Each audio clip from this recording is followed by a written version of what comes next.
Oh, yeah! Ladies and gentlemen! Are you ready for your moment of bliss? Because what Poppy wants, Poppy gets. Yowie wowie! I don't even know if that's PG! Acknowledge me! Woo! Oh, you didn't know? Well, let me tell you something, brother! Welcome to the most must-see WWE talk show in history. Welcome to the cream of the crop wrestling podcast. The cream of the crop! Nobody does it better! It's still real to me, damn it! Hello and welcome to the bottom line of WWE Monday Night Raw, November 21st, 2022. You're listening to the Cream of the Crop Wrestling Podcast, the podcast just born this way. We are the natural born thrillers of the program. I'm Patrick. And I'm Rob, and I want you all to embrace the kingdom of the madness by be sure to like, share, and subscribe. Go home show tonight, Patty. Go home indeed. I cannot wait until War Games. Before we get to War Games, what is the word of the night? Anticipation. And the anticipation is definitely killing me, because this show started with a promo from Kevin Owens, who came out to say he's coming for Roman Reigns. He's coming to War Games to take out the Bloodline, so the next time he gets a chance at Roman's title, there's no interference, no excuses. And he's not coming alone. The Brawling Brutes with Drew McIntyre come out. We get a couple good promos from Sheamus and a great promo from Drew McIntyre, amping up War Games. But their promos are interrupted by the Judgment Day. The Judgment Day come down and cut promos on the Brutes for being on the wrong show. This sets up the first match we get of the night, the Brawling Brutes versus the Judgment Day. What can you tell us about these promos here? So, promo-wise, it was really good. I mean, you have Kevin Owens on the mic, so what do you expect on that front? He was pretty much laying out his intentions right then and there that he wants Roman Reigns. He's trying to put himself in the front of the line to get his shot at Roman again.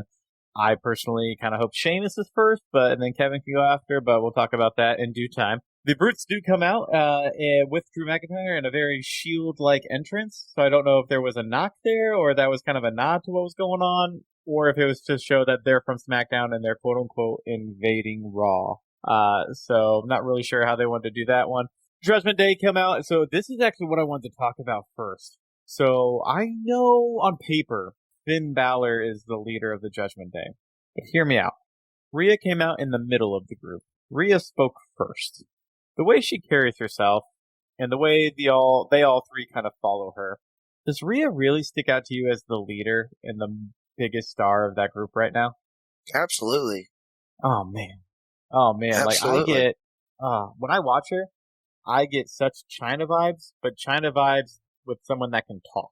Like, she just, and so right now, she is literally, I would say besides Rollins, is the biggest star on the SmackDown roster going into War Games right now when it comes to just overall knowing her character, crowd reaction, and just delivering every time she's on the mic. So I thought she looked like the leader of the group going into this, and I hope they kind of subtly shift into that and let her kind of take over that Finn Balor role.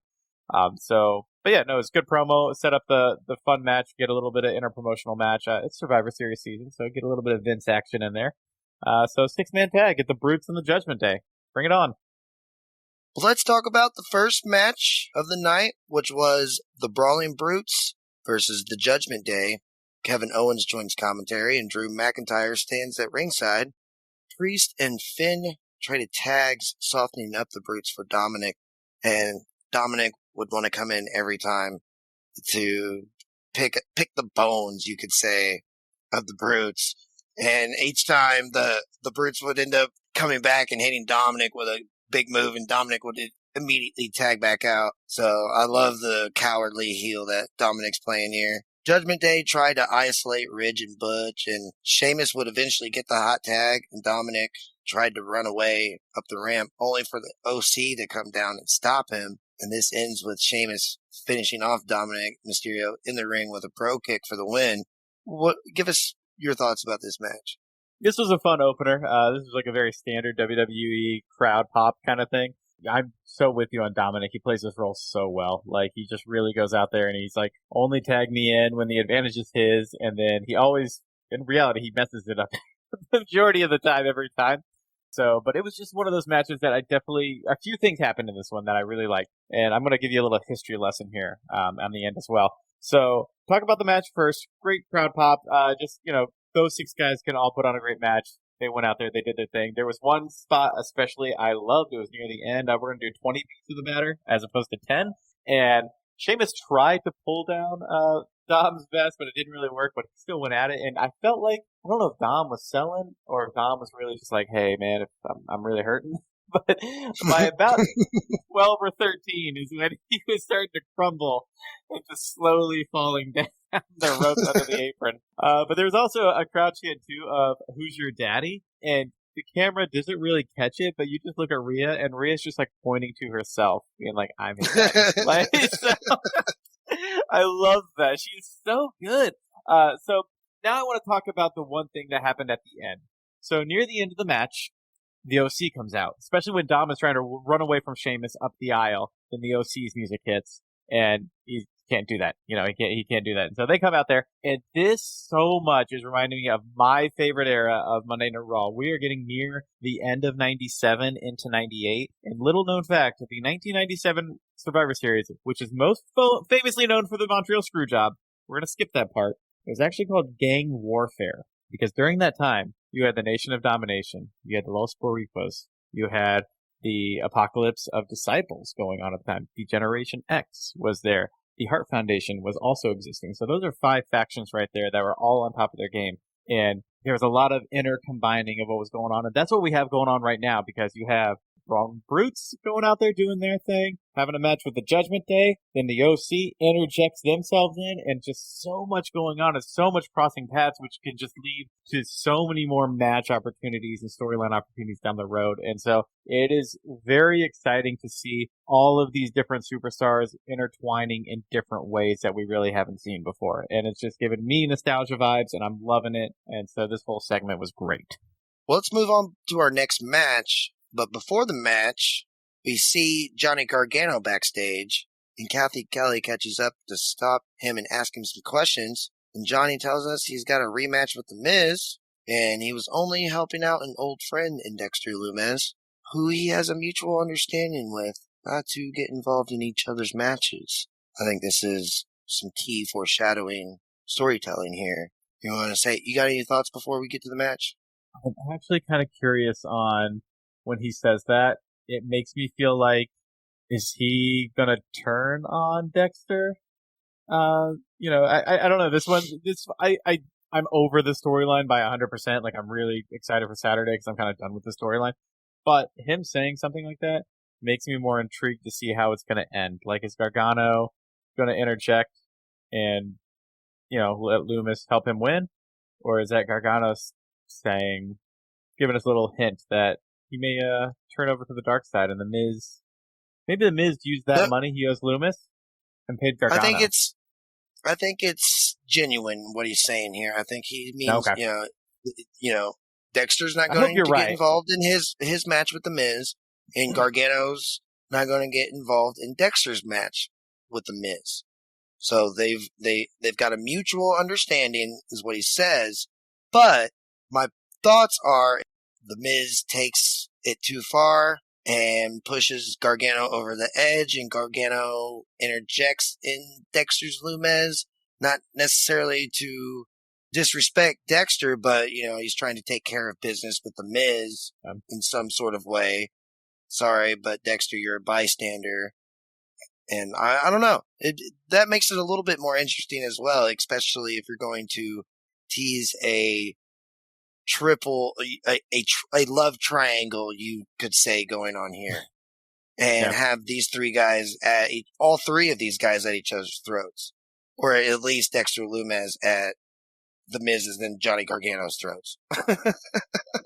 Something going on here. I mean, me personally, I hope it just ends with Dexter winning and we all move on and everyone goes their separate ways, because I'm kind of done. But we'll see. It gives a nice twist going into Saturday. So let's move on to our next match, which is Johnny Gargano versus The Miz, which is a rematch from 2 weeks ago. And Johnny came down to some new music. Did you notice the new music, Rob? I did. It made me have a sad face. Yeah, same here. But what kind of made me have a smile on my face is what happened next, because The Miz came down and he's dressed in a suit and his right hand is bandaged up. And he tells us, or at least he tells Johnny, that he hurt his hand doing a TikTok and sliced it on a cactus. But he found Johnny some competition and then walks out Omos with MVP. This match gets underway with The Miz joining commentary. This was a good David versus Goliath match. With Johnny getting in some really good offense and having to dodge Omos the entire time, and Omos, being the giant he is, just manhandling poor Johnny Wrestling. Johnny did manage to get the giant down, but he got caught, and Omos finished it with a double chokeslam. The Miz tried to interfere a little bit during this match, to no avail, at least.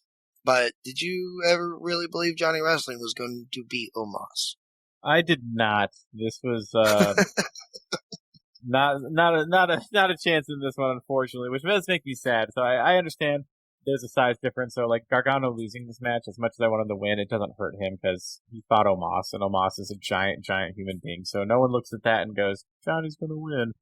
I just don't think the match needed to happen. Or if you're really trying to sell Dexter Lumis not interfering or interfering, he could have easily come out and hit Omos with a chair when the ref wasn't looking or something like that to kind of help something. I don't know.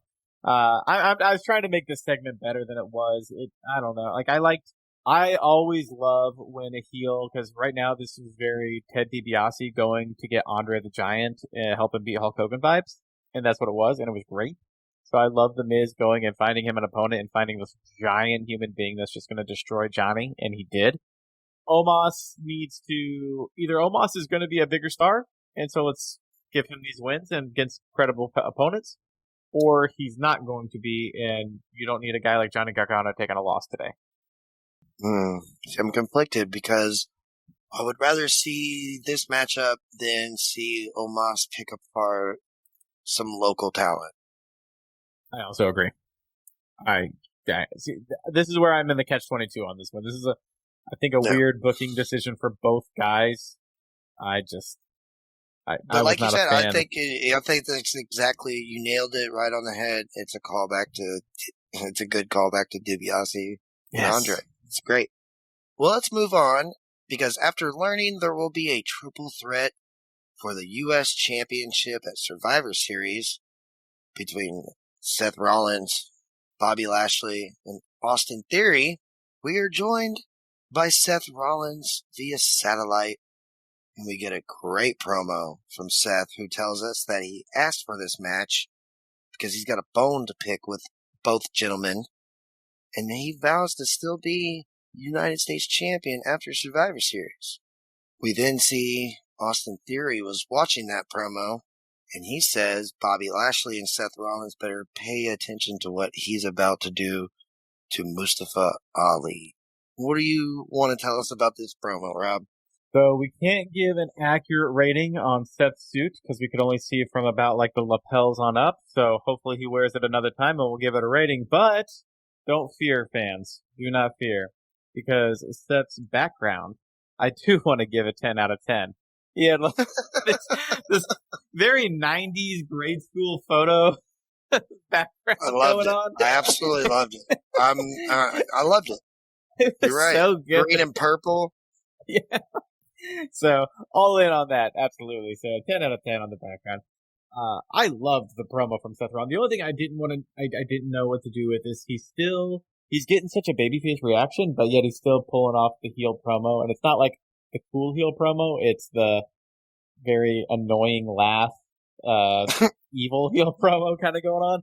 But he said he started dropping names again. He told him to go ask Cody Rhodes how his rehab is going, things of that nature. So he's bringing back these names of bigger stars that he's put down and really putting accolades to him. And I love the fact that he said, I asked for this match. So that's another difference between being the cowardly heel that's forced to be facing his two bitter rivals at one time and saying, no, no, no, no, I asked for this because I am Seth Rollins. I am, the visionary. I am all these, nicknames that he wants to call himself. So I love that aspect of it completely. And then again, we get serious Austin Theory, which is so much better than selfie Austin Theory. So anytime I see serious Austin Theory, I'm in, because this version of him says, yeah, no, I believe in you as a main eventer, so be this guy. I like this guy. So I was all in on that. Well, let's head to our next match, which is Mustafa Ali versus Austin Theory. Mustafa Ali comes down with his ribs still taped. Gotta tell you, he tried his best during this match. He even managed to hit the 450 splash, but Theory avoided the pin and he hit the A-Town down for the win.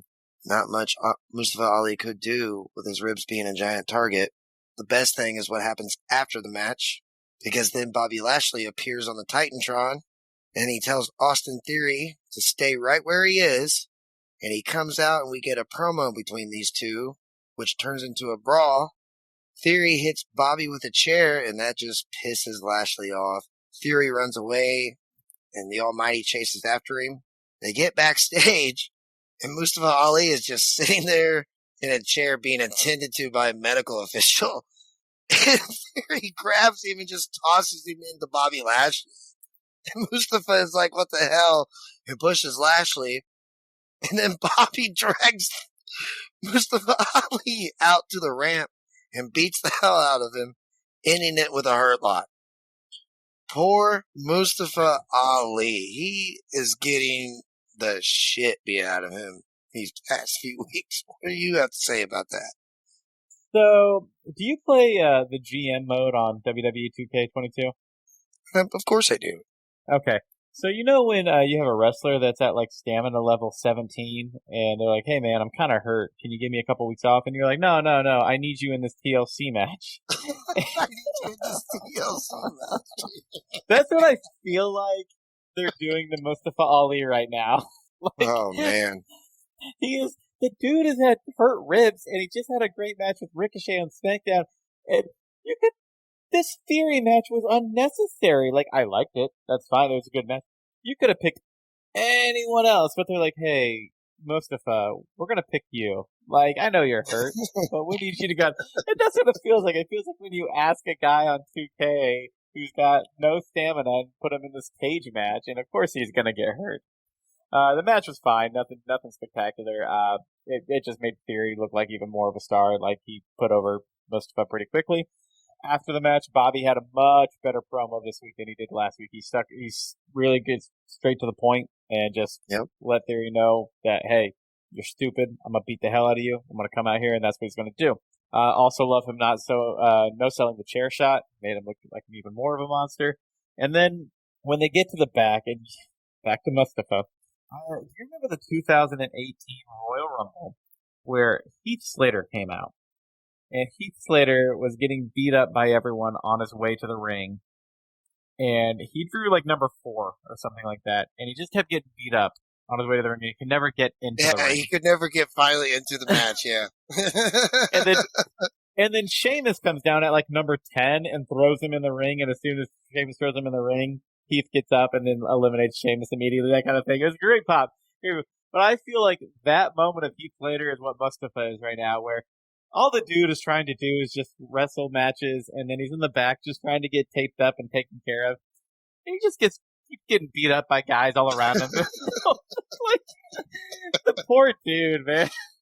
So, I eventually am waiting for Mustafa's comeuppance. Eventually, he's got to do something to someone to get his comeuppance on all this. So, I am actually looking forward to this weekend, because I think having Bobby Lashley do that to Mustafa during the triple threat, there's no disqualifications, obviously. I think this is when Mustafa's going to take his opportunity to go out there and get his revenge on Bobby Lashley. And whatever weapons, whatever he needs to use, I think this is the opportunity that Mustafa's going to take to act on his revenge. So I'm excited to see if he does that. Yeah, and if you want to hear our full thoughts on that, you can listen to our prediction show. Yes. please, prediction show is going to be coming out. And then you guys can also check out all the other videos as well. You can hear the rise and the excitement of the geek Austin Theory to the badass Austin Theory now, but you got to go back and check out all of our videos to hear our banter on that. So you can see us on YouTube. Go to Cream of the Crop Wrestling on YouTube. Be sure to like it. Be sure to subscribe so you don't miss any videos when they come out. And then show us even more love by showing some comments and tell your friends all about us. Tell us to go to Facebook. Tell them to go to Twitter. Tell them to go to Instagram. Tell them to go to TikTok. Like us on all of those platforms, because one day, we are going to be just as big as Conrad Thompson in this industry. And when that time comes, you can say you were there in the beginning with us. You followed the journey with us.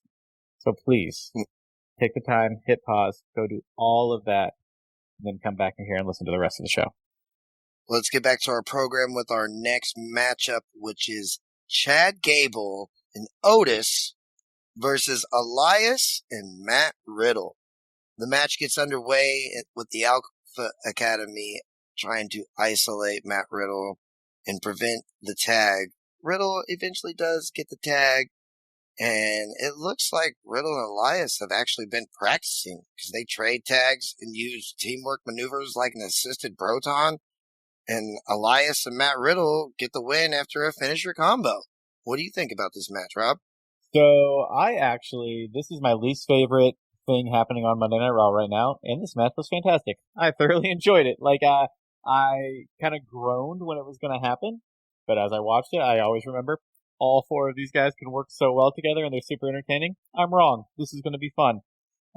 This actually a precursor to what we're going to talk about later when we talk about our favorite moments, but the Alpha Academy pulling off some old school WCW here with the Steiner Bulldog move, followed up by the Otis Vader Bomb. So that was a nice little combo there. I wasn't expecting. So get that nice WCW action going on there. But in the end, I thought the same thing when it came to Riddle and Elias. So when I look back, I was upset that Riddle was not treated more seriously after his Rollins feud, and he comes out and does like the bongos and does all the 420 jokes and is very just like, nah, bro, like that kind of thing. And it's hard to take him seriously all the time. Now, I do love when he gets serious, but maybe he just needs to be in a tag team. Like maybe that's just where his forte is in this industry, is just being in a tag team. And if that's the case, I'm not mad about this because they looked really good together. But from this matchup, it looks like Elias and Riddle are a serious tag team. Okay, two things. One serious and one not serious. So the serious part, good, because Raw needs tag teams. Like right now, besides the OC and the Alpha Academy, that's really it. So the Raw just needs a tag team division, so I'm okay with that. But B, you always get like a little baffled on when you hear Elias's music, and you don't know who it is, because for so long he always came out with just the guitar strum and then singing on his own. So like when I just hear his standard music over the thing, I'm like, who is this? Oh, yeah, that's Elias. I had no idea what his music sounded like. The number one selling WWE album, evidently, I believe. No, good for him. Good for him. Yep. So I am not a guitar player by any means, but I did listen to a wrestling podcast, and this is more in like the 2017, 18, 19 when like Elias was huge. Like he was like one of like the main attractions. There is a person on that's a wrestling fan that's a music teacher, and he would comment every week on how actually skills-wise of a guitar player, Elias improved over the months. And so they would talk about like how, when he first started, he was pretty rough, but by the time late 2018, 2019 rolled around, he was like a solid guitar player. So good on him for like taking that seriously and working his way up. Let's go backstage where I thought I was going to get my wish, because we see JBL and Baron Corbin sitting at a poker table for the second week in a row. And it made you wonder who was going to sit down this week. But Drew McIntyre walked in, and then JBL and Baron Corbin insult McIntyre. So Drew sucker punched Baron Corbin and challenged him to a match to set up our next match, Baron Corbin versus Drew McIntyre. Baron used cowardly tactics and cheap shots to control the better part of the match. But McIntyre rallied with JBL trying to cause the distraction, but he would get a distraction of his own because Akira Tozawa showed up and stole JBL's hat. This allowed McIntyre to set up for the Claymore to get the win. What are your thoughts about all this? So nice, just kind of a WrestleMania rematch, little callback here. See people like McIntyre and JBL interact. You're not going to see that very often, so that's fun. But I do like the idea. So to me, this is like a big one. I don't think people are talking about it really, but did you notice anything about Akira Tozawa this time? His hair's blonde. His hair is blonde. He's going back to his old gimmick, which I like. He's going to get rid of the ninja gimmick and the silliness, and he's going to go back to he wasn't in ninja gear either. He was in his regular trunks again. Yep. So we're going to get Akira Tozawa again. Akira Tozawa is a favorite of Triple H, and he's a favorite of mine. So most of the matches he's always in, that dude can play to the crowd really, really well. He has I'm not going to do it in the microphone because it'll be very loud for this, but he used to always do this, ha, ha, ha, and the crowd would always get behind him. Love it. So so good. So I'm very excited, as I think he's another guy that can be on the level of, I don't want to say Gargano. Gargano is a future main eventer, but he can be on the level of a mid-carder that is a really, really good worker, a guy that the crowd can just love to get behind, but also just super entertaining. Like, I hate to say this, and you're gonna love this.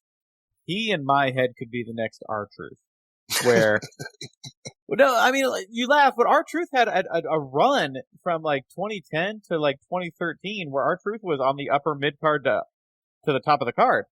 And I know what you mean. Yeah. Yeah, and then he carved out that niche of just being the comedic guy that could put on good matches. So, like, Tozawa has that in him. So I'm actually excited about that. Match-wise with Corbin and McIntyre, standard big man match. They put on a better match there than they did at their Mania one, which was nice. And right guy won. You still got to make. This is the other booking decision I got confused on from the day. So from earlier with the Gargano Omos, this is another one where I know Corbin's not like a new guy, like, but he re-debuted, and I didn't want him losing this early yet. Like, I still wanted him to have this winning streak, kind of going there. I did notice that from, like you mentioned from last week, that Baron Corbin's been facing a lot of smaller guys. So this is the first actual, you could even not only larger man physically, but larger talent in general, and Drew McIntyre. Mm-hmm. I thought it was I would go as far to say it is a contender for match of the night. Oh, for sure. No, they put on an excellent match. I just didn't like the booking of the match. So those are two separate things. Entertaining, absolutely. Thank you for letting me watch it. But as a storyline progression, I would have I'd rather see him beat Shelton Benjamin still. I'd rather see him beat just some lower level, more smaller indie guys until we can move a little bit forward, because it's still only been a few weeks. So I would have been more happy with that. Let's go backstage where we get an interview with the OC, but it's then interrupted by the Judgment Day, and this turns into an all-out brawl. This is just to give a little bit more heat to their matches going into War Games. AJ Styles and Finn Balor and Rhea and Mia Yim being on their actual War Games teams. What are you thoughts about this segment right here? Just the KISS method. Keep it simple, stupid. So that's all you need to do is just have the guys that are getting into their match one last little brawl beforehand, just kind of give the crowd a little bit of taste, and we'll move forward. A quick note is that Mia Yim is finally matching with the OC, at least in clothing. So she looks like almost there. She's part of the group. I can accept it. Oh, you're accepting it without the hair? I'm accepting it without the hair because she's at least wearing a t-shirt. She's got the gear. We don't have to go 100% on this. We don't have to go all the way. Maybe that would be a little much. Fans, I just want you to say this. I just want you to have this moment that we all can tell that if Patrick is anything, it is compromisable. That guy will that guy will reach a hand across the table. He said, if you do the gear, I'll leave the hair alone, and he was happy. It's fine. Yeah, I'm happy with it. She looks like she belongs. Is compromisable a word? Well, let's go to the ring for our next match, for our main event of the evening. But before we get started with that main event, we get a promo from Bianca Belair, Alexa Bliss, and Asuka. And then Damage Control come down. This is when Bianca tells us that we will find out who the 5th member of her War Games team is on SmackDown this Friday. You got any words before we get into this match? I find it weird that a babyface is telling that home crowd that we're not going to tell you.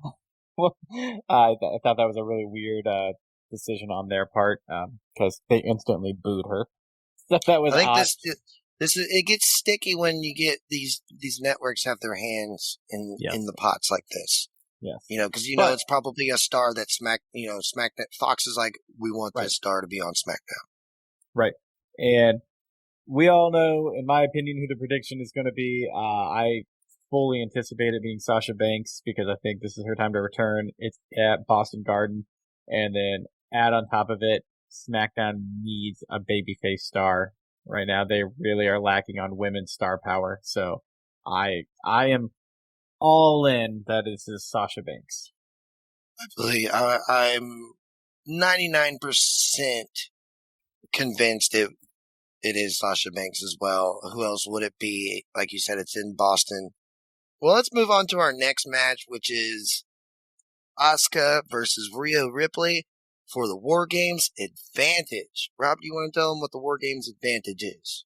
So, for those of you that have never seen War Games, how the match works is it's going to start with one member from each team in the ring, and then I don't know if they're doing 3 minutes or 5 minutes, but let's just say it's 5 minutes. Every 5 minutes, the clock will run down, and once it gets to 0, a new member is going to come in, but not from both teams, only from one team. And so the War Games Advantage means that the team that wins the advantage, they are going to get their extra member first. So throughout the match, you're going to get a 2-on-1 advantage, and then eventually you'll get a 3-on-2 advantage, then a 4-on-3, 5-on-4, and then finally the 5-on-5. Now, how the match is going to end is it cannot end until all members of each team are in the ring, and then after that, pinfalls or submissions, and it's just the first team to get a pinfall or submission wins on any member. Well, let's talk about the match real quick. Rhea brutalized Asuka during this match. Asuka fought back hard, and these two had a decent back and forth, each attempting submissions. And just when Asuka had some momentum built up and Rhea locked up in a submission hold, Damage Control appears ringside. But so does Bianca Belair and Alexa Bliss. But it doesn't matter because Rhea Ripley wins after hitting the Riptide, and a brawlout ensues after the match with Mia Yim coming out to join. They all take each other out to end the show. Rob, what are your thoughts about this match? So tonight was a WrestleMania rematch night, I assume, because this is another rematch that we had. This match was better than their Mania match too, actually. So I thought this was a really, really fun match. One of the spots in here I loved. This was just brutal, very hard, strong style. But Ripley hit a headbutt and then followed it right up with a Northern Lights suplex, and it was just, it was very just New Japan watching it. Very, very brutal. You don't see that. I'm going to say shimmer because you don't see that a lot in women's wrestling except for over in Japan. So I really, really liked that a lot. Very typical booking of a advantage match, because more often than not, you want to have the heels have this 2-on-1 advantage because that gives sympathy on the babyface team. I think we're going to see something different with the Bloodline and Brutes, but we'll talk about that on Friday. So, but overall, the match was excellent. Then, of course, everyone's got to beat up everyone. You got to really give that idea that War is coming on this Saturday. So for a final match going into the pay-per-view and a final segment for just breaking out in complete bedlam, this was a wonderful, wonderful segment. And I'm with you where these two women put on themselves a heck of a match, and I hope we get them later down the road for something a little bit bigger stakes. Well, let's talk about our favorite moments of the night, beginning with our least favorite moment, the near fall of the night. Rob, what's your near fall?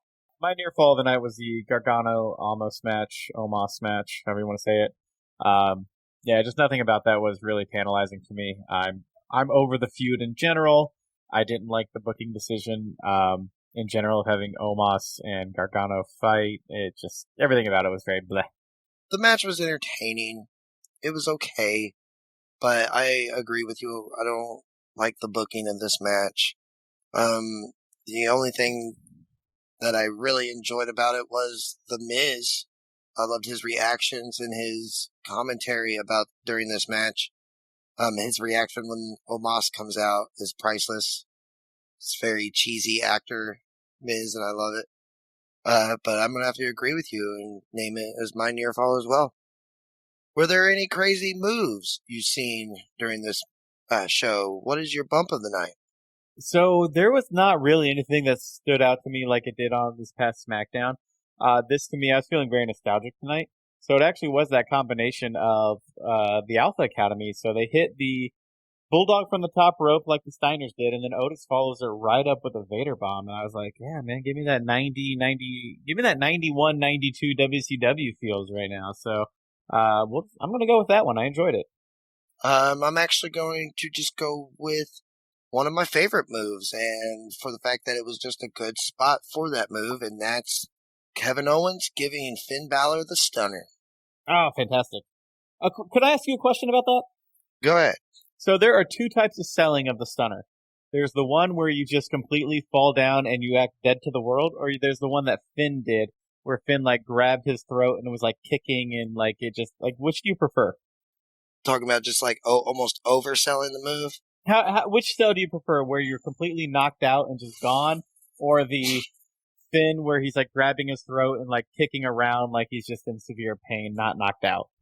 I prefer anybody selling the move the way they want to sell that move besides Vince McMahon. Falling over in a really weird way.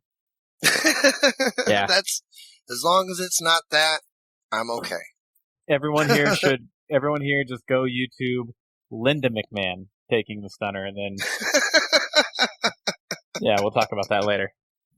Well, let's talk about our favorite promo of the night. What is the show-stopping promo for you? For me tonight, there are two of them, but I'm going to go with Seth Rollins. It was a sit-down interview, and while I can't tell if he's a babyface or a heel anymore, I'm okay with it because he just comes across as a badass and a superstar because he just looks you straight in the eye and he just lets you know, I am the man. Let me tell you all the accolades I've accomplished, and the reason that I want this super difficult match in front of me is because I have a problem with these guys, and I asked for it because I'm a badass and I can handle it myself. So, Seth Rollins, I bow to you, sir. For me, it would be between, I don't know, I really liked the entire promo segment of KO and the Brutes at the beginning of the show, but if we're going to go with the overall integrity of the promo, it's and one person giving it, I'm going to have to agree with you and give it to Seth Rollins.